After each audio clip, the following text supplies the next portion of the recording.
Hello, Maggie. Hey, so a few more people might trickle in. I'm just going to talk a little about this. This is your first Imagining Victories series. Welcome. We are the Loyola National Lawyers Guild, and we're sponsoring this really cool series of talks.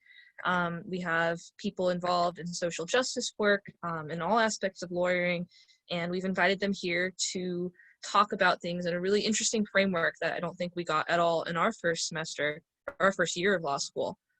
So hopefully you get some really cool perspective tonight. This will be our only event for a little bit. We don't have anything on our calendar for this next week, but if you see at the bottom of this slide, on Monday the 5th at 6 p.m. we have a general membership meeting. If you're not already on our mailing list, go ahead and drop your email in the chat and we'll make sure to get you on there. If not, you can just look out for our email and we'll have the link for you that way. All right, so let's talk a little bit about the theme for tonight, our Imagining Victory series. So this comes from our president, Ben, who loves to hear about, wants to spark a little bit of optimism in the legal field. And so we are asking our speakers tonight to talk about if they could single-handedly change an aspect of the law, if there's a case that they would strike down, if there's a law that they would implement, if there is an interpretation that they would favor.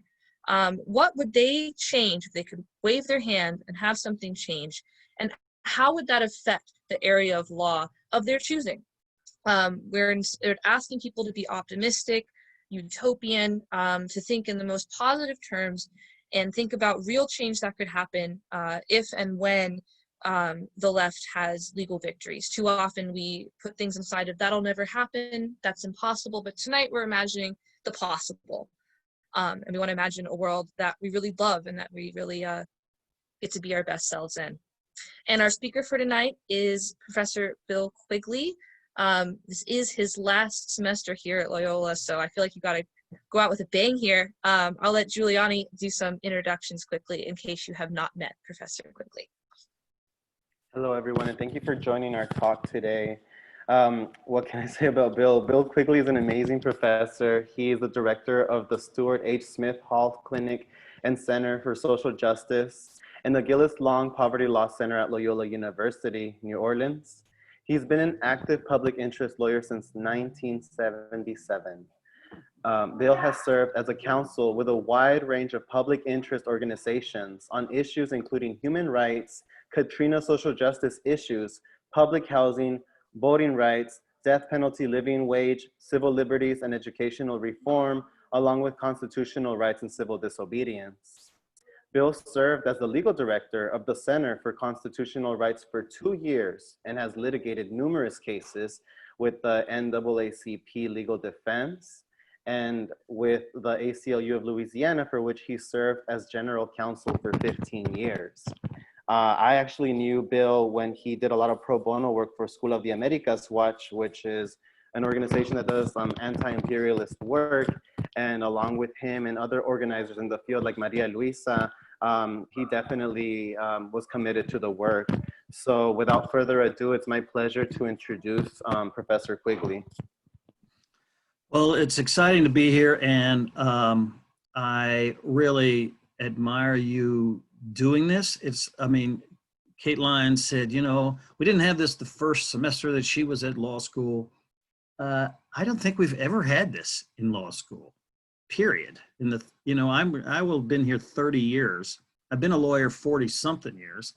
And I just think it's such a great idea. Thank you, Ben, and to the leadership of the NLG for doing it. I want to tell you just a little bit about me, and then I'm going to talk a little bit about this. But as a great social justice radical lawyer, I'm not going to follow the rules. So I am going to talk, I'm going to give you the talk that I wish I had gotten, and we'll take it from there. So just who I am, I never set out to be a lawyer. I studied to be a Catholic priest. And when I learned enough theology, kept getting kicked out of the seminary. They said that I wasn't priestly material. I challenged too much authority. And I'm like, you're crazy. I'm priestly material. I could be a great priest. And they kept kicking me out, and I kept coming back to show that that I was right and they were wrong. Well, ultimately, I learned enough about what was going on to realize they were right, and that I wouldn't be a good priest. I didn't become a priest, but I was really interested in the 60s, and that they had some radical priests who set draft files on fire, stole draft board materials from things. I'm seeing Angela and Timothy. Hello, Timothy. How are you doing? So I wanted to be like a radical social justice priest. And I realized finally that the Catholic Church didn't want any more radical social justice priests. They didn't even want the ones that they had, right? So I did social work in public housing developments in New Orleans for a couple of years. I graduated from Purdue in the Midwest, came down here to go to the seminary because I couldn't really get in any other places because I'd been kicked out of so many. And I loved New Orleans, and I worked as a social worker in one of the housing developments for a couple of years, ran into a bunch of lawyers, was very underwhelmed by the lawyers that I met, and thought, I can at least do this. So it wasn't until my 20s that I decided to become a lawyer. I really did not like law school at all. I despised it. I went into it hoping to learn about justice, and I was force-fed a lot about law. And it was tough. I didn't have the grand vision that I needed to learn these tools in order to be able to use these things. I wanted to, to do good. And I didn't see that much of it in law school. I am glad that I went, and I've been happy to be a lawyer since. Came out and worked with legal services for a couple of years, with the city attorney for our first African-American mayor for a year. I was in private practice for a while because legal services more or less sort of kicked me out, which is sort of a theme there early. And then working with the ACLU I did that for 15 years as their chief lawyer of Louisiana, but that was a volunteer job. You don't get paid for that. And so out of all this, at one point, Loyola had this requirement of law and poverty, and they needed somebody to teach it because this Jesuit priest who was a lawyer who was teaching it went to India for one semester and then said he wasn't coming back. And, what can you do to the Jesuits? They own the place. So, you can't really force them to do this, like the boss's son or something. So they asked me, would I come over and teach law and poverty? And I did. And then they asked me, would I help in the clinic? And I did, and et cetera, and I never have left. So I feel very fortunate to be at Loyola. And I have continued to learn an awful lot from the students and from the clients and from the experiences that I've had. And I'm excited to be sharing this with you. So let me try, if I can, to share this screen. I have some slides that I would like to show. And my instructions are to try to finish by 5:30 so that you can make comments. And if you want to make comments before then, feel free, okay?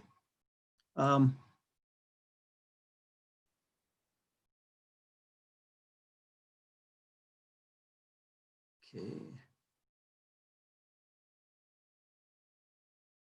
So is it showing imagining victory?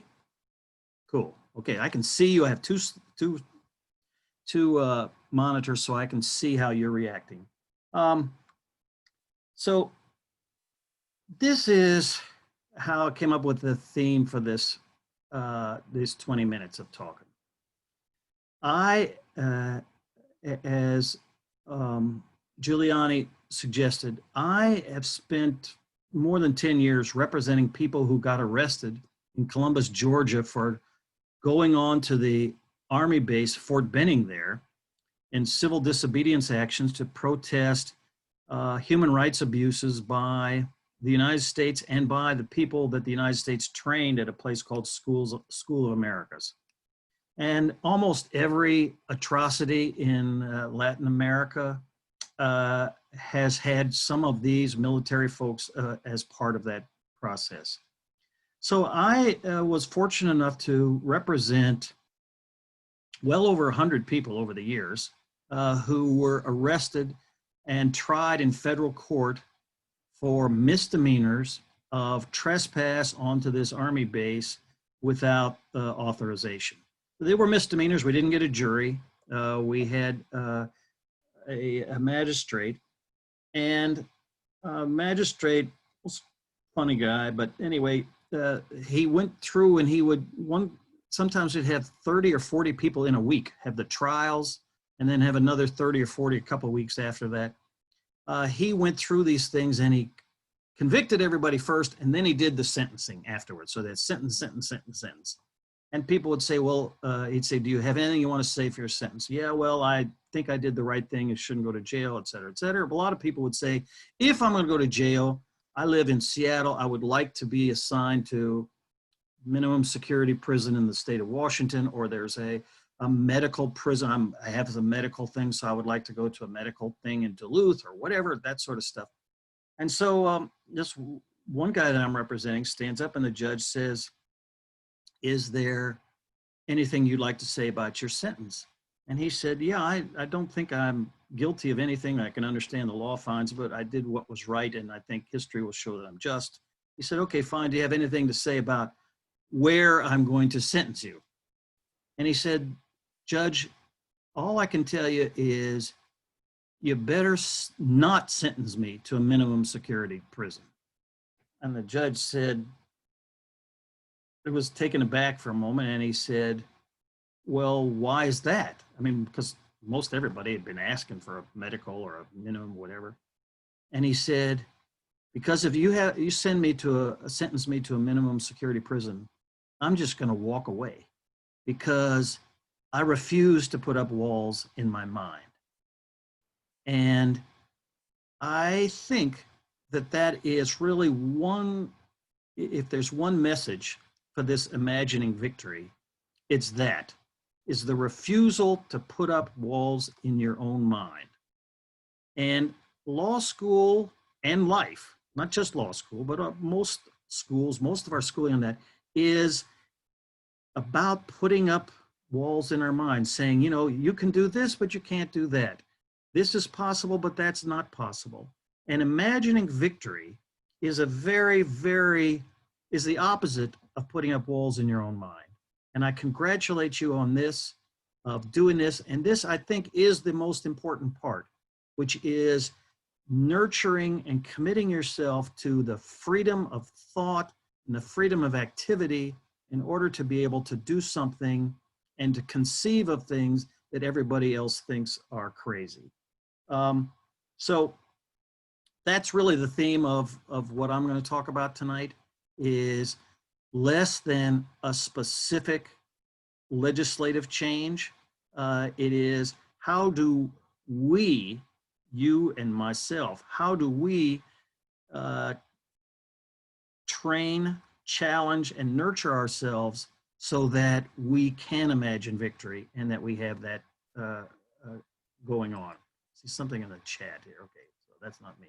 All right. Okay, Bill, I've used the 15. So here, I think, is part of the challenge for me, and maybe the challenge for you, is I grew up white, middle class family, and you know, it was clear that there were some problems, but the question, I always took the approach, and I guess I was trained in the approach that, yeah, the United States is pretty good, and you know, we're probably better off than most every place. We have some problems, but you know, we're doing the best that we can, and we have some things that we have to do. And that is the challenge, I think, for those of us who are trying to transform the world and do it in truly a radical way. We'll talk about radical in a minute. Is this idea whether do we have a few bad apples that we need to pluck and separate from, or do we have an orchard that needs to be dug up and replanted and restarted? Law school is all about the apples, right? if it's about the apples. It's probably like keeping the apples on the tree more than anything, or how much can we sell the apples for and how much you're willing to pay. But the idea that, you know, the apples are bad, and maybe not just the apple is bad, but the whole thing is bad. We don't do that in law school by and large, but that is what I think you all are trying to do, and I really, really would encourage you to continue that. And that is this idea that we have to be involved, if we're about social change, is both reform, because we're human, and the human people are going to come to us with needs that have to be addressed right now. So some reform, but also this idea of radical. Radical means what in Latin is roots, which means that we have to go to the roots of these problems and not just do stuff on reform. Truthfully, we're going to do both of those things in our lives. I mean, if somebody comes to me and they're being evicted, I can't say to them, well, look, I don't believe in the private property system, so we'll just ignore everything. No, we have to do something to try to help the individual that's in front of us. At the same time, can we dedicate some of our life and some of our energy and inspiration to trying to to pull the bad things up by their roots, not just to trim them. One example is like in a prison thing. Do we want to get better health care for prisoners? Yes, that is a good thing to do. But do we also want to abolish prisons? Yes, we want to do that. We cannot allow ourselves to just focus on getting better health care for prisoners.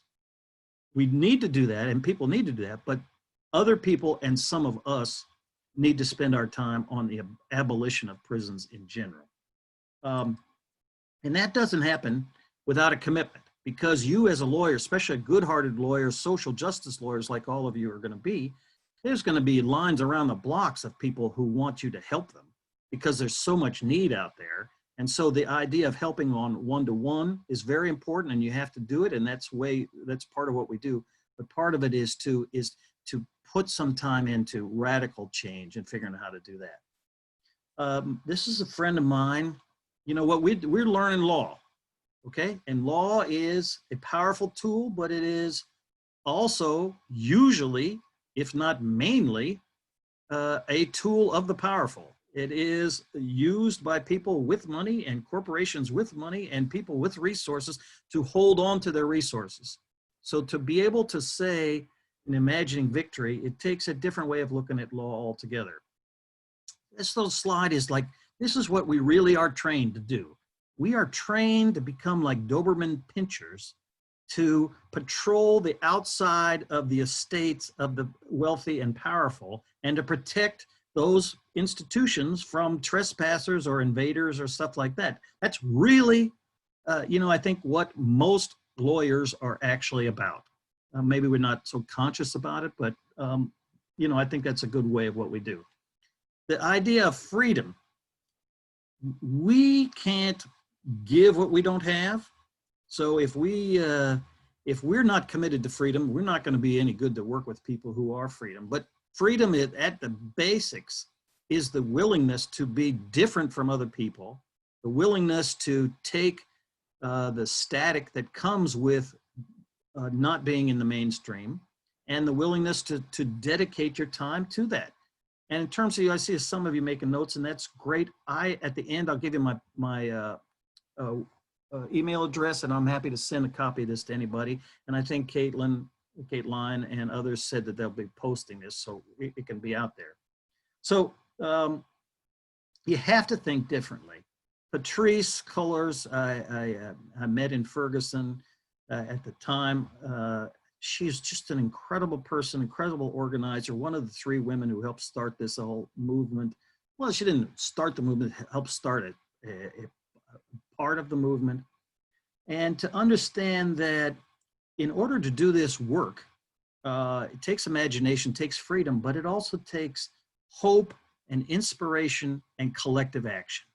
So imagining victory doesn't come from people who are pessimistic or deterministic or who are wedded to the status quo or the fruits of the status quo that we get, but people who have the courage to be able to think of something new and the determination to do something about it in a way that is for collective action. Now, is there grief? Is there rage? Yes. That's part of it. But what do we do with that? We point that toward action, vision, and dreams. So what is it in terms of imagining victory? If you go back and look at how people made breakthroughs, see that I have this little thing on my wall. I'm going to stand up and just pull it down so I can see it. So it says all truth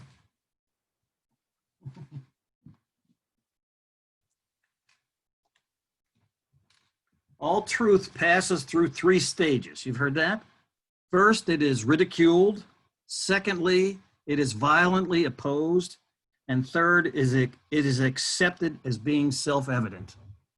So let's just take, for example, the idea of challenging police brutality. I mean, now, today, it is a topic that you really get a lot of traction for.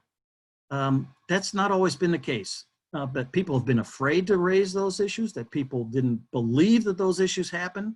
And that, so in terms of bringing about imagining victory, it's part of this slide, which is to see the facts, but to do something else with them than what everybody else is doing. That's really what's important for us to do in terms of imagining victory.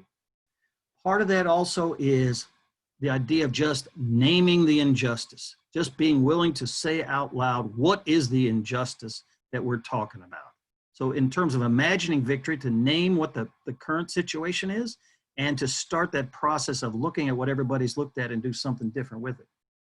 So key of this, I think, looking back over my 40-something years, is who helps define the dreams that we are pursuing, the imaginations that we have. When I studied to be a priest, I was totally well-intentioned. I really wanted to help people, and I was committed to being a voice for the voiceless. That was my model of what was called for in terms of doing good in this world. It didn't take me all that long to find out that that was wrong, right? I mean, it's good, it's a good step, but it is an immature step. And the mature step is if you do it well enough, and you do it long enough, and you're doing it with people, to find out there really aren't very many people who don't have voices. People have voices, but their voices are not heard. Either people turn away, don't want to listen to them, or their voices are drowned out by the bigger voices that are expanded because of their resources and position in that. So whose dream? If you're a voice for the voiceless, then you pick the dream and you bestow it on the people for whom you have this dream, whether it's civil rights or human rights or children's rights, whatever it is. But the key, I think, one of the lessons that I keep relearning because I forget it, is whose dreams are we pursuing? What imagination are we talking about? And that's the key, I think, to be where you are. This comes from the Catholic liberation theology that I studied, which is, if you're going to talk about you're not going to be a voice for the voiceless. Law school is really what? Our job in law school for most people is to be a voice for the people who have big voices already, right? Those are the people that are hiring the big firms and paying several $100s an hour to do it. They have big voices. They want them bigger because the other side or their competition has them bigger. This idea of a preferential option for the poor and marginalized is the exact opposite of that.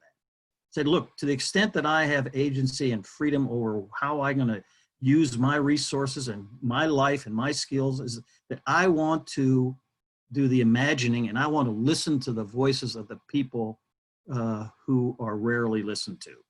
And those voices usually do not penetrate law schools, right? Those are not voices that we hear in our law school education. But if you're part of a community, you're part of a church, you're part of a family, you're part of a neighborhood association, those voices are there. But we have to seek them out and listen to them to figure out what to do if we're really going to imagine victory in this.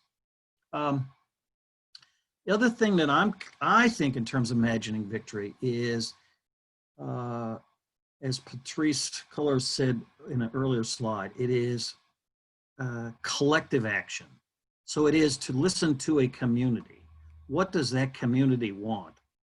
Because we have some brilliant people here in this group here tonight.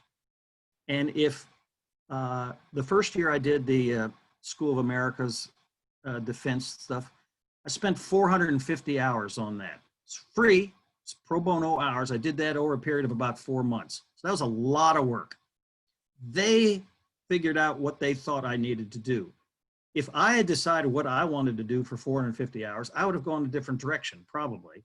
But this is who do we listen to? In part, I think we listen to the people who are listening to people. And that's what a lot of community organizations are and organizers and that. So there are people out there who can help us understand and be wisdom and learn wisdom. Collective action is, as the head of the ACLU for 15 years, I brought all kinds of impact litigation, challenging a specific thing on the First Amendment or the Fourth Amendment or this, et cetera, et cetera. And we picked issues. And when we picked issues, we went out there and we secured some sort of victory, or at least we were in the fight, and often we were victorious, about a specific issue. But that is sort of the myth of law school, is that change comes about by lawyers winning cases over issues.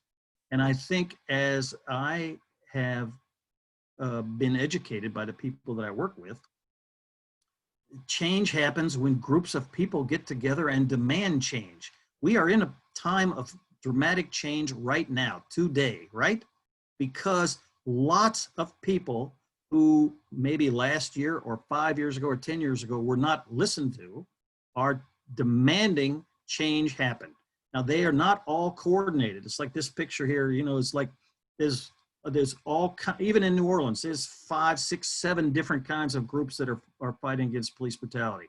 Across the country, you can multiply that again and again and again. People on the other side think this is some sort of big, we're all Antifa coordinated, working on the dark web to take down the United States. We wish, right? I mean, that would be nice if we did that. As it is, we're plagued by our own little petty jealousies and competition and all that other stuff.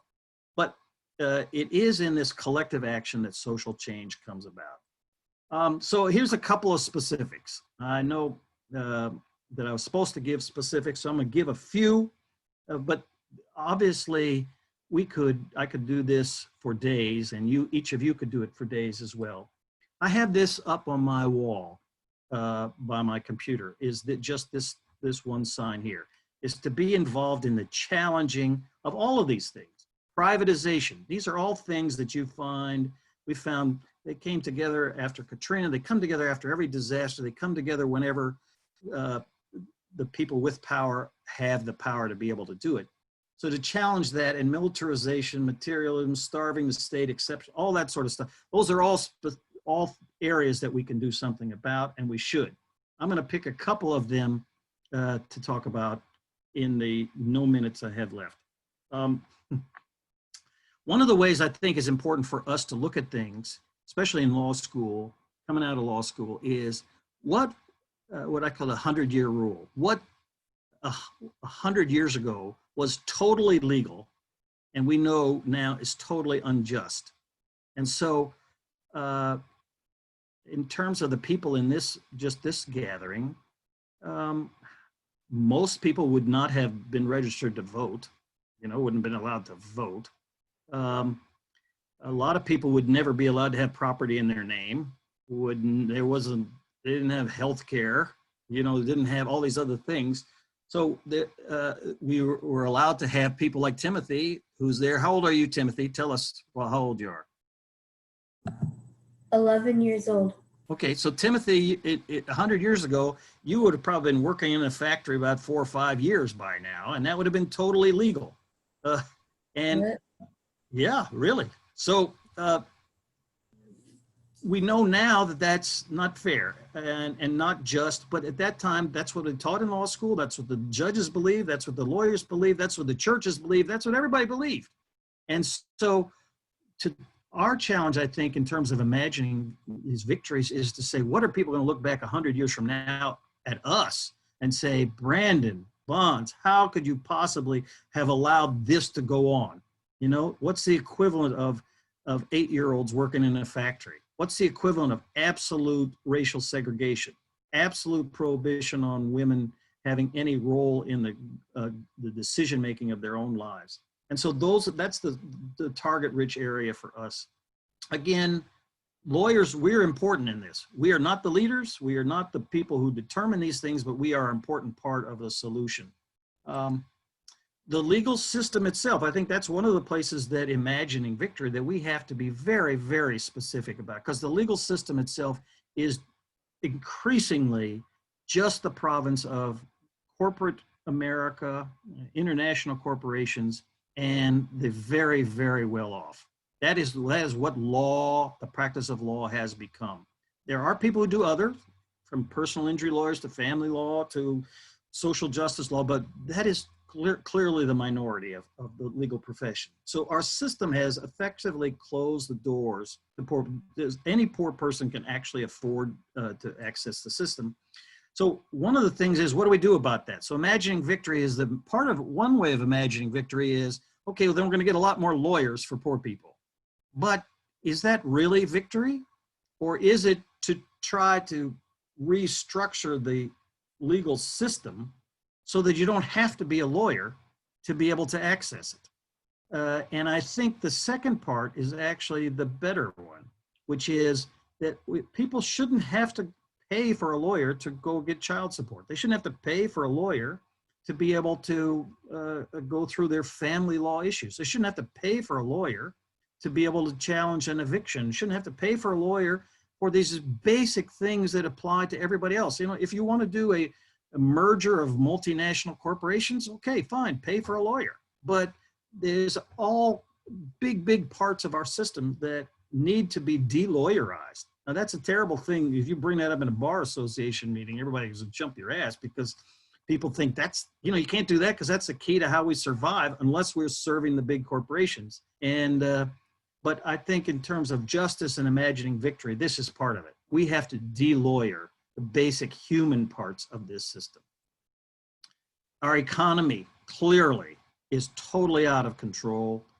Capitalism is, you know, the various forms of capitalism are just running wild, and we have sort of the, you know, the general feeling even among progressive people is, look, we can't do anything about that. You know, that's capitalism won. That's over. It's only a question about what kind of version of capitalism. That's not the case. That's not the case, and there's plenty that we need to do about that. Because you look at what is it done and what is it doing is it's again concentrating all the power and all the money and all that in fewer and fewer and fewer and fewer hands, hollowing out not just poor people, not just working class people, but middle class and even professional people. It's just an extraction of money and resources from people. And that is part of the challenge that we need to do. And the United States, home of the free, land of the brave, is, you know, we are a hyper-capitalist place. If you look at, you know, compare us even to other capitalist places like Germany, and that, you know, people, the inequality is much flatter. The protection for workers, protection for pregnant moms, protection for sick leave, protection for days off, things like that. They're much more significant in other places that are still some form of capitalism. So there's plenty of ways that we can imagine the victory. Big thing in terms of this is this idea is a liberation, a Protestant liberation theologian said, simple, just find out what belongs to whom and give it back. And that is, you know, one sentence, but it is a very, very powerful sentence. You think about what does that mean? And that's where the brilliance of you and the commitment of you, and it's not that, gee, I have to figure out the answer. It's not, I know the answer. It is, this is an unjust situation, and let me try to educate myself and connect with people who are trying to do something about changing this. It's not, oh God, I don't know the answer to this. Well, most people don't know the answers to these things, right? But is it important enough for you to help figure out what are the options and work with people who are trying to do something about that. Reparations is part of that. Very complicated how we would do it, but it's not complicated whether we should do it. I mean, this is, again, reparations is a thing that people have been talking about for decades, but it was not something that was mainstream conversation for a long time. It's becoming more and more part of that.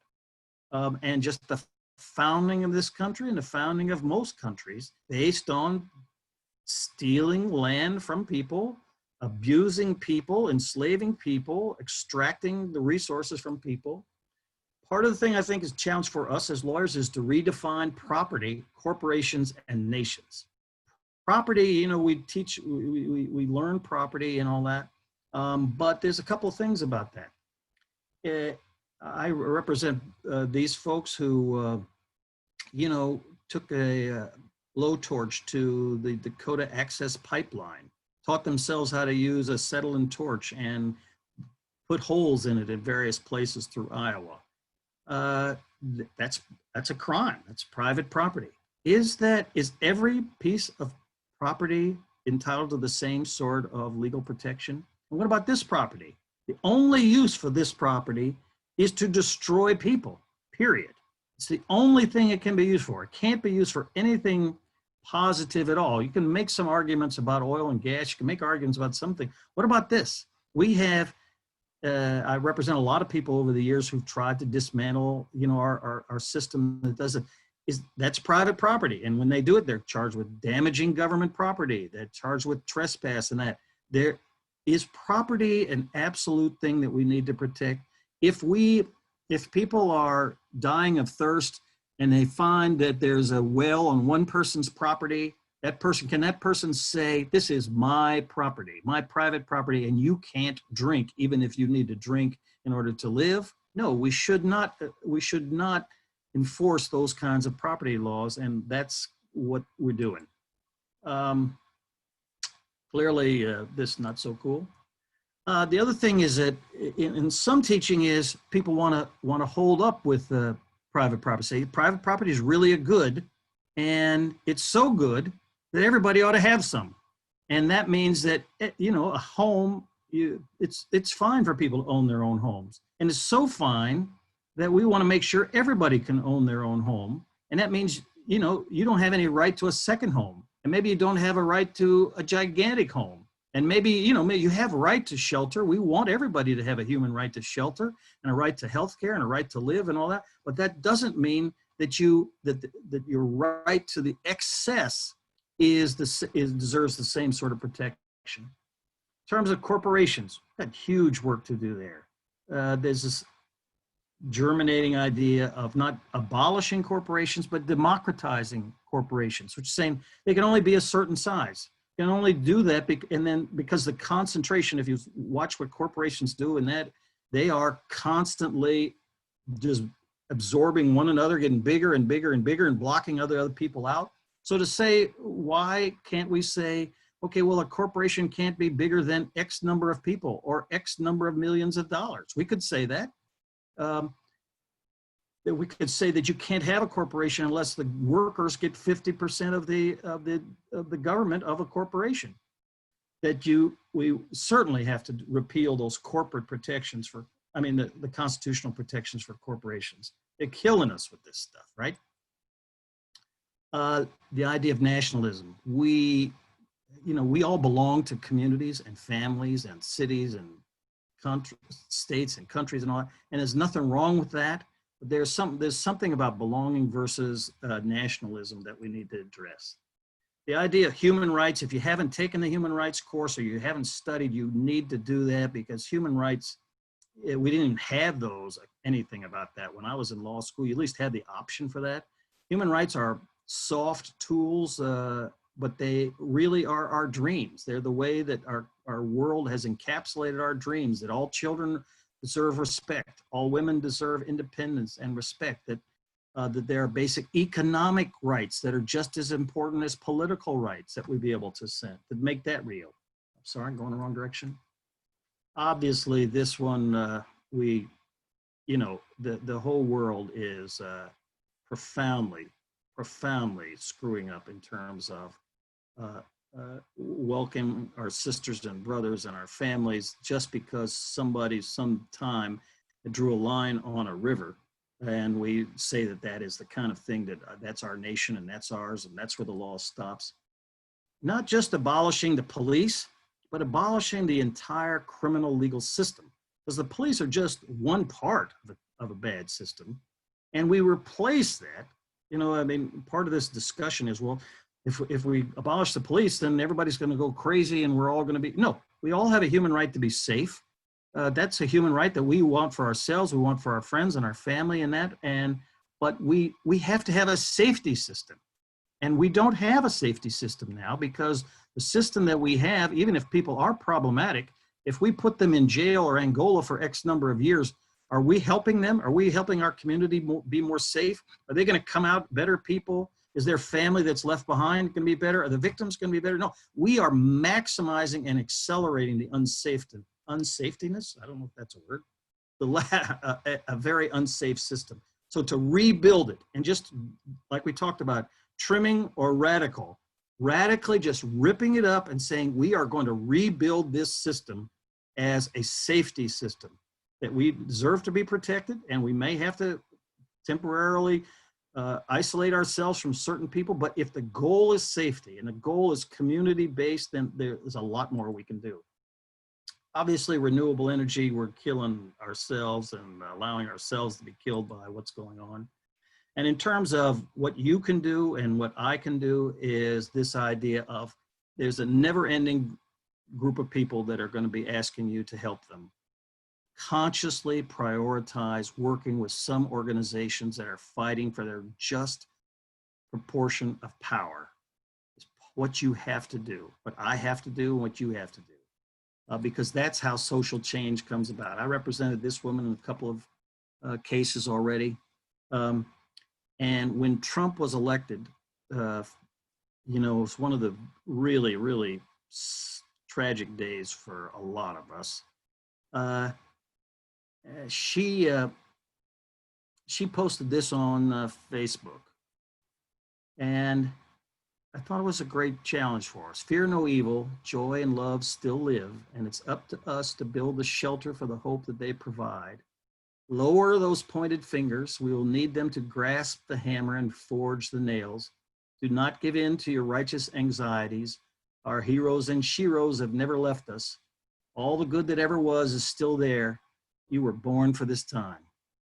So despite the terrible stuff that's going on, this is a perfect time for you to be a revolutionary, radical, social justice, imagination lawyer, not an imaginary lawyer. I guess that's probably not so helpful. Maybe so. And to think back on our histories of struggle and people who came before us, and think of our sheroes and heroes who, you know, overcame as much or more or dramatically worse than what we've been addressing. And I think that that will give us the inspiration to free our minds and to have the courage to take action. And again, I don't want to say it's not about anger. Anger is a part of it. Anger just by itself is not really that useful. If anger is the energy that you can use to bring about change, you can work with courage and imagination and community, then there's a lot that can be done. So that's really the slides that I have for you.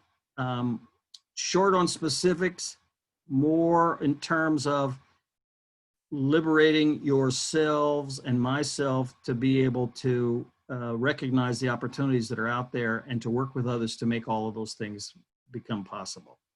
So that's my talk. Thank you, and I'd be happy to listen to your reactions or criticisms or suggestions or whatever. I was changing the slides in this thing at 5 till 5. So I have like 4 other versions I can send to you if you want, but I think that's the key. The key is to not put up walls in our own mind. And number one, we don't do it, but we certainly don't let anybody else do it either. Thank you so much, Professor Quigley, for today's talk. For those of you who don't know the organization SOA Watch, I put a link down in the chat box.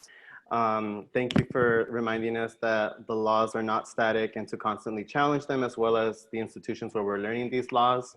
So now I'd like to have anyone like ask the professor a question, and I can moderate. Or make a comment, doesn't have to be a question. Maggie, go ahead, please. I and a bunch of the people on this call. Wait. Did a bad cough there, Maggie.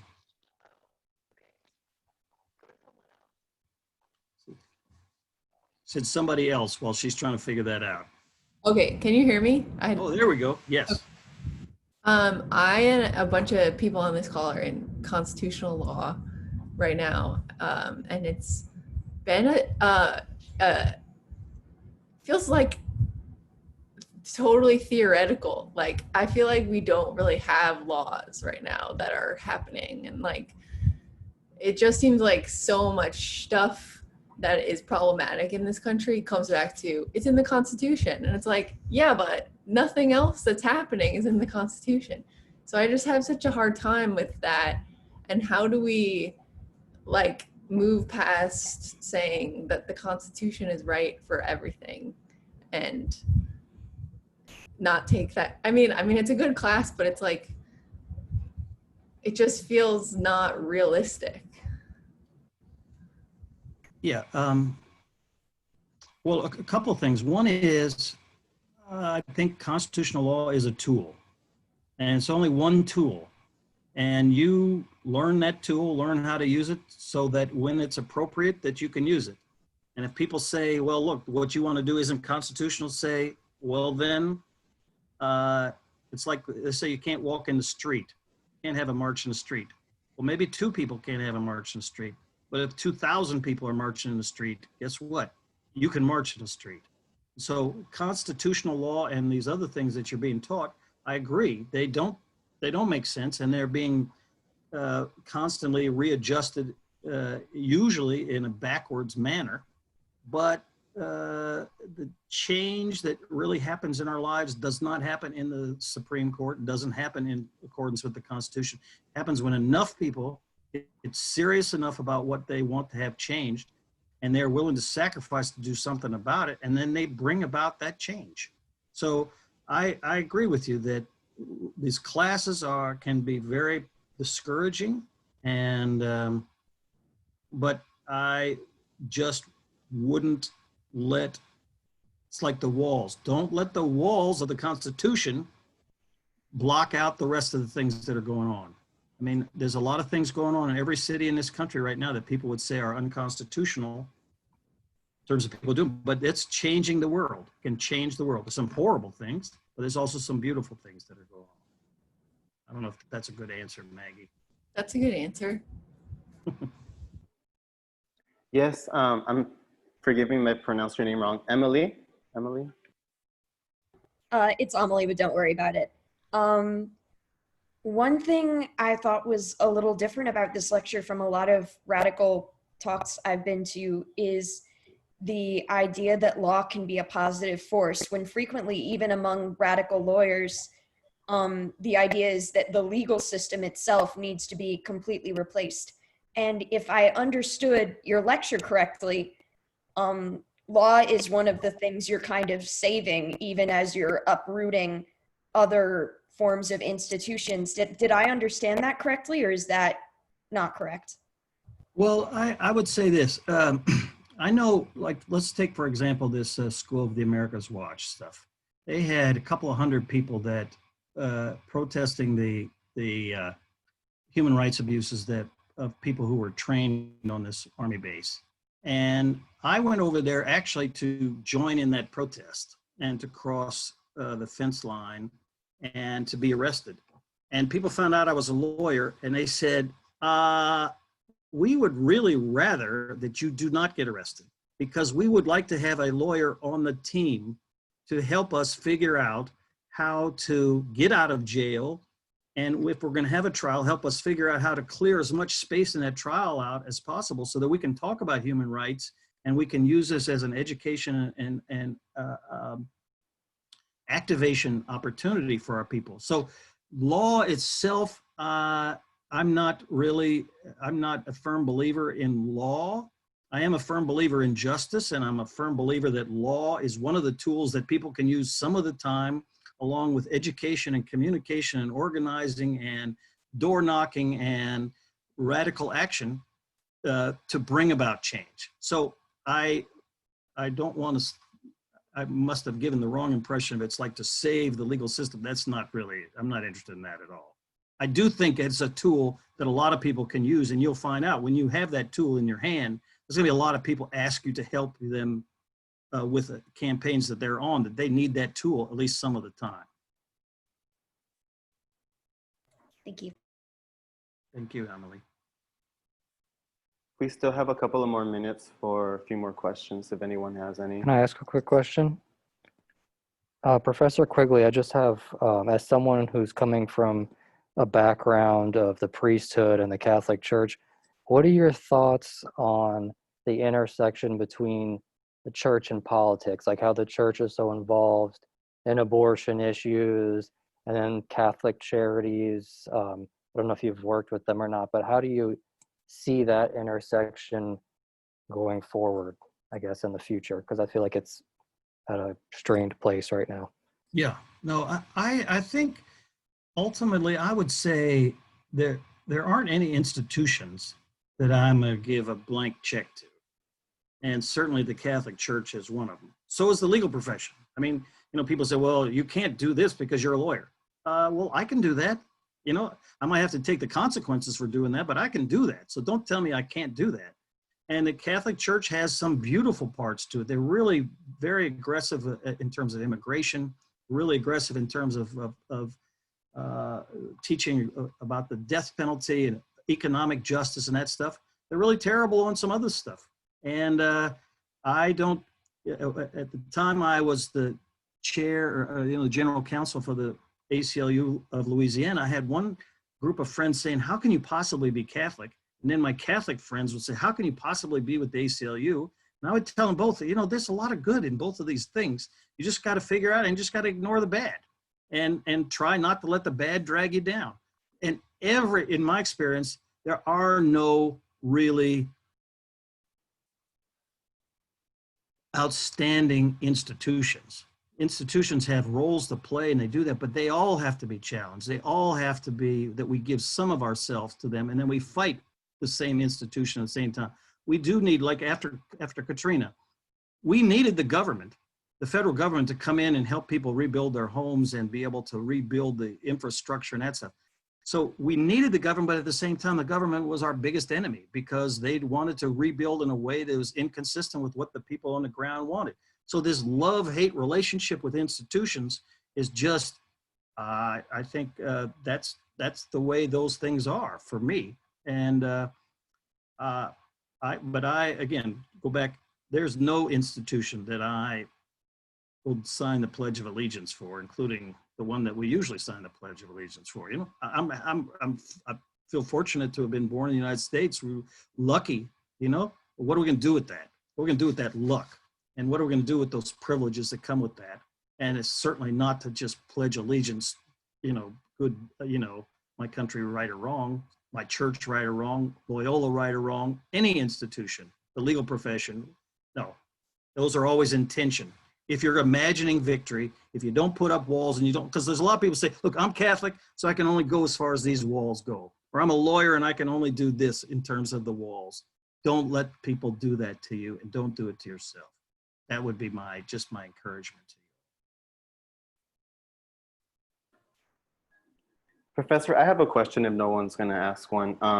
What do you think about reparations? You mentioned reparations, right, within like here in the United States, within like Black culture, but also what about reparations that Jesuit institutions owe to other other people? For example, I'm thinking Juniper in Los Angeles, with everything going on right now with BLM movements and the removal of Confederate statues, they're also removing a lot of like Jesuit statutes as well. And especially in Los Angeles, where there was like a violent history of the Catholic Church. So I just wanted to know what your thoughts are on, and how institutions such as Jesuit institutions can help with those reparations.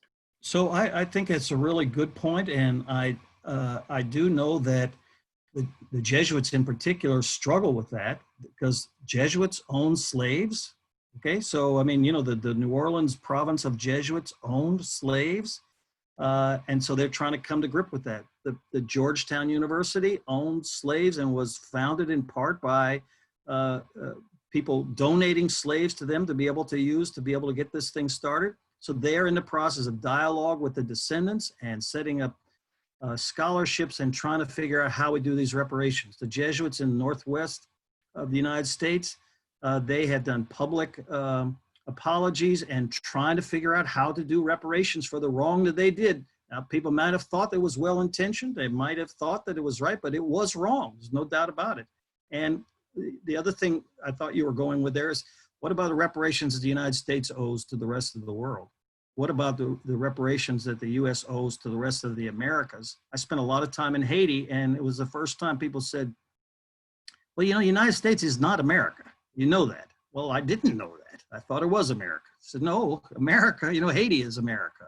Nicaragua is America. Brazil is America. So if we're going to talk about America, you're part of it, but you ain't it. And so that idea of again, trying to figure out what belongs to whom and giving it back, big challenge. Big challenge for us to do, but absolutely the thing that we have to do, even though it's uncomfortable and people will really say they don't want to hear about it, but it's very important for us to do. So Ben had a hand up, and since you're one of the leaders, you get the. Okay, here's my question. So I agree with your statement about like there being no good institutions as like a descriptor of the world right now.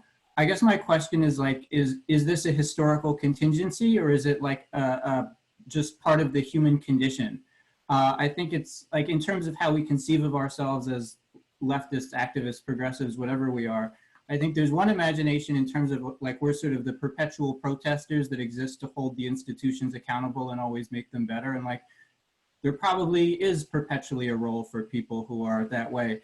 But I guess my sort of the question that made me like frame the prompt for this is sort of like, what would an institution look like that perhaps we could pledge allegiance to, not as if it's flawless, but simply like, you know, it reflects some recognizable conception of justice that we can hold. I think that's a very, very important part of it, because we can't just say this is wrong.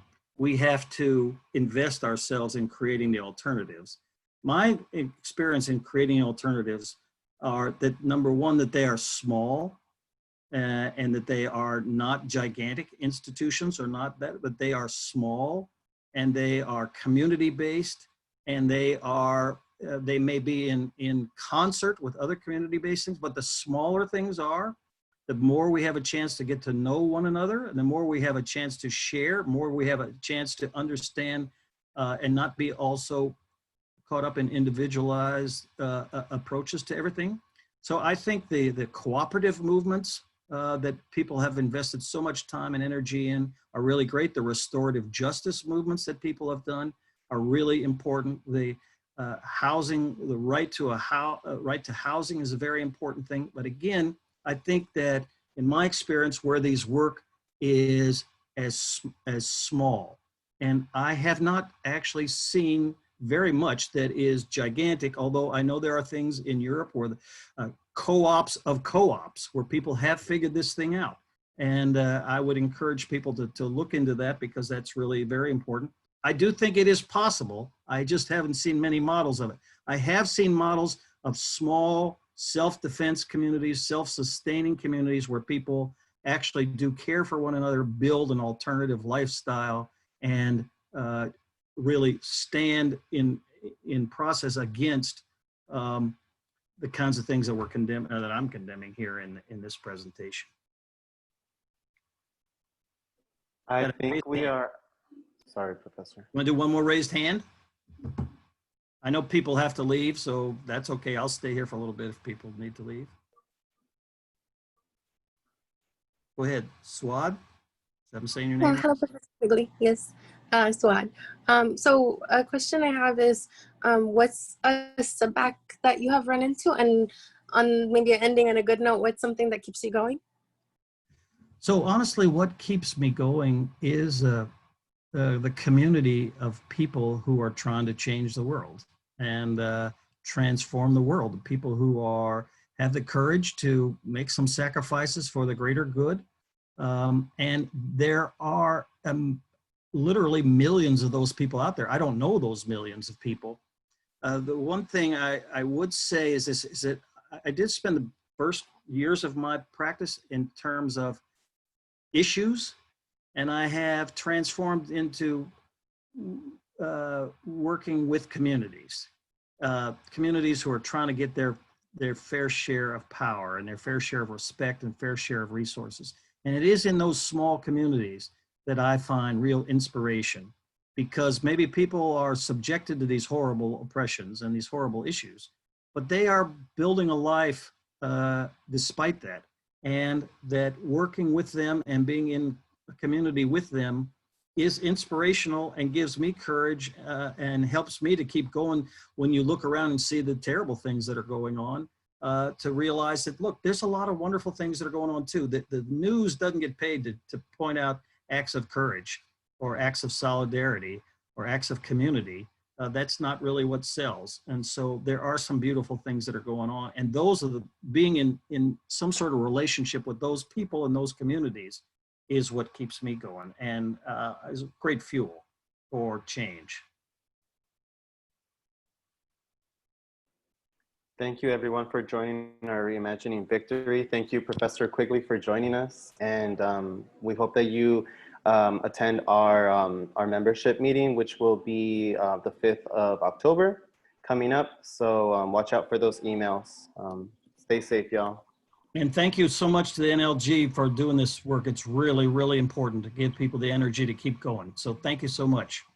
Thank you, Professor Quigley. And the next round of Imagining Victory speakers will be announced at our general membership meeting. So be sure to tune in. Great, great. Thank you. Thank you. Bye, thank you. Thank you. See you, Timothy. Bye-bye.